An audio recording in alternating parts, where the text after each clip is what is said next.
Hello বন্ধুরা, আমি আজকে আবারও চলে এসেছি আমাদের গ্রামে। আর আমাদের গ্রামের দৃশ্যগুলো আপনাদের একটু দেখাতে যাচ্ছি। বর্তমানে আমাদের গ্রামে বেশ ভালো পরিমাণে বাতাস বইতে শুরু করেছে এবং এই যে জমির ভিতরে দেখেন বৃষ্টির পানি এবং চাষবাস করার জন্য এখানে পানি দেওয়া হয়েছে।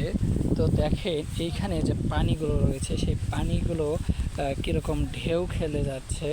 তো এই ঢেউগুলো দেখে বুঝতে পারতেছেন যে কী পরিমাণে বাতাস বইতেছে। এদিকে এই গাছগুলো দেখেন বাতাসের চাপে গাছগুলো নড়তেছে, আর বাতাস একবার এসে আবার একটু থেমে যাচ্ছে, আবার আসতেছে, যেন নদীর জোয়ার যেরকম বইতে থাকে, নদীর জোয়ারে এসে আবার আর একটা ঢেউ আসে, ঠিক সেরকমভাবে বাতাসগুলো আসতেছে, থেমে যাচ্ছে, আবার আসতেছে।